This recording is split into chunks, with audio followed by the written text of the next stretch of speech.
Hello, everybody. My name is Matthew Clipp, and I am the one who did not stay in my place in the puzzle. Today, I'm going to be talking about how I became an autistic advocate, what that means, and some of the things about my life that led to that point.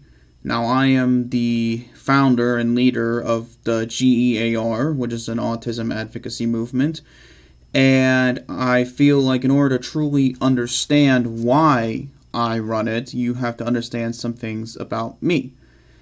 And I feel like if you want to understand why I started caring about autism, you have to take a look at first into my childhood. When I was first diagnosed around the age of 5, one of the first things that happened was the doctors telling my parents all the things I most likely would not succeed in. They said that I probably would never learn how to talk. They said that I would probably never be able to find a job, live on my own, be able to take care of myself, find someone that I love and have a stable relationship, and that my parents would have to take care of me for the rest of their natural life. And that kind of view with how they assumed how my entire life would turn out from such a young age simply due to my diagnosis had a big impact on how I saw myself, and how I saw myself as more limited than someone who was not autistic. However, this was not just unique to the doctors. This was also common in school. As I'm sure you could probably guess, being different both emotionally and developmentally with things like how I walk, how I talk, certain things that I was interested in, tend to have got to be bullied every single day from elementary school up till late middle school, early high school. And they would often make fun of the ways that I would interact with other people. They would often call me different slurs like retarded or mentally challenged, other things like that. And what the biggest issue though was that it was because of how I was bullied. It often caused me to have so much anxiety, it was harder to focus on my academics, which caused my grades to suffer. So while autism itself did not limit my capabilities intellectually speaking, it was a lot harder for me to learn due to being under constant anxiety and stress. So it was due to how I was treated as an autistic rather than being autistic itself. And that's a very big distinction because it is really influenced by the environment around me rather than having the condition itself.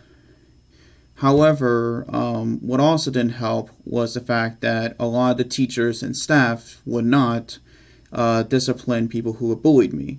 They thought that since I was autistic that I couldn't have interpreted the world correctly, and how since we're known for having a harder time telling apart humor or sarcasm or things along those lines, that it must be an autistic misunderstanding, which basically translates to you read the situation wrong and we're not going to do anything about it.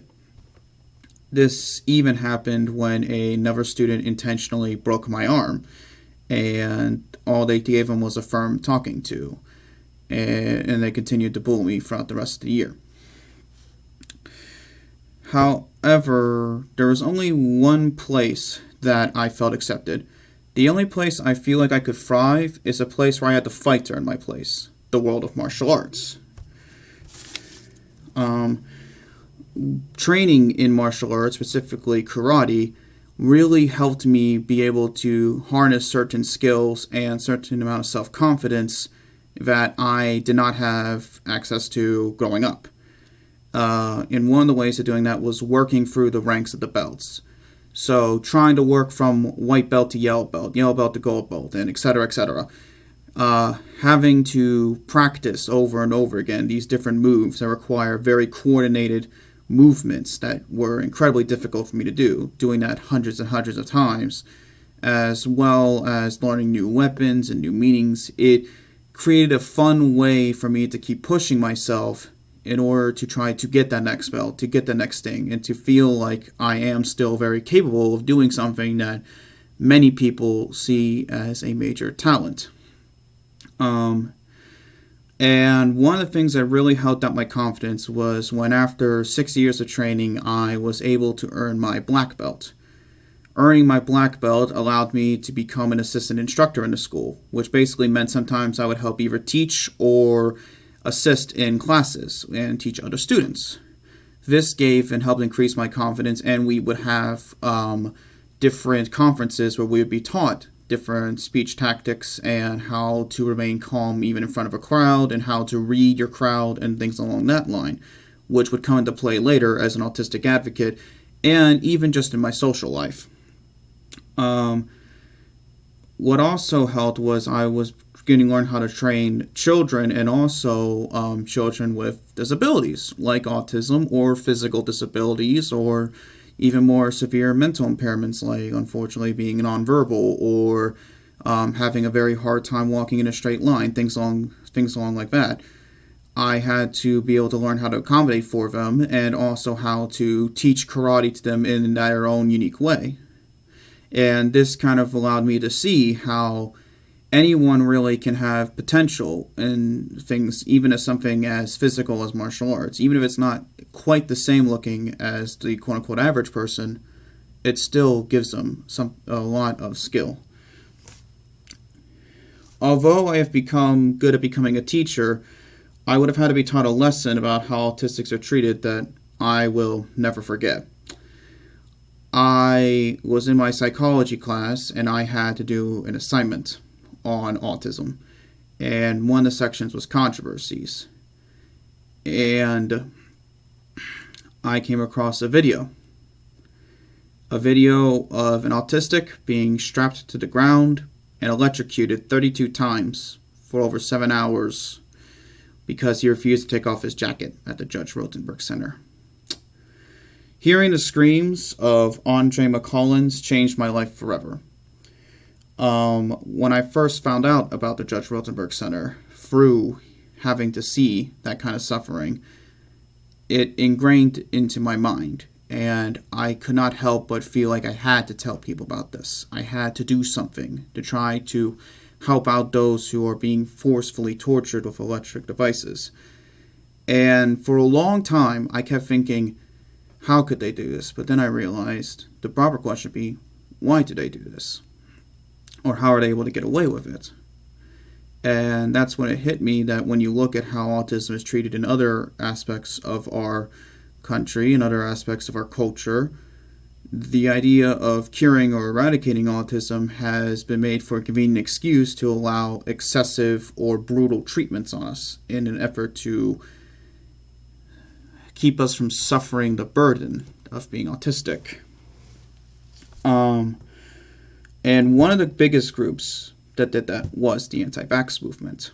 The anti-vax movement was and still is actively trying to find a cure for autism, and a lot of the cures are often incredibly dangerous. I happened to start interacting with them first in my personal life with a teacher that I used to have, and we would get in debates over it, and then I started encountering them online. And I started seeing the harm they put their autistic children through. And while this was not happening to me, it affected me really personally because I remember what it was like to be an autistic kid and being confused and feeling not accepted. And to then have your own parents force these tonics on you, it must have been horrifying. And that also made me continue down my path. And this also changed me as a person to become hyperfixated on the concepts of autism advocacy, which led to the creation of the GEAR, or Gears Encouraging Autism Rights. By having to see what others have gone through and having to see these other forms of prejudice against autistics and being able to connect it back to my own suffering through empathy, which is something that they often believe we don't have, by the way, I decided to create something to help change that. I believe that autistics should have a say in how autistics are treated, because most of the groups in charge have no autistics in there, or very little, and yet they're deciding exactly how we should be treated, how we should be handled, and how we see the world, without really ever asking us, just making observations, even though they cannot see how our minds work. But now you not only know who I am, but also what I stand for. Um, I broke from the puzzle piece when you. Well, I broke from the puzzle piece because when you can be a puzzle. I broke from the puzzle piece because why be a puzzle piece when you can be a gear? Puzzle pieces only make pretty pictures. Gears help run the world.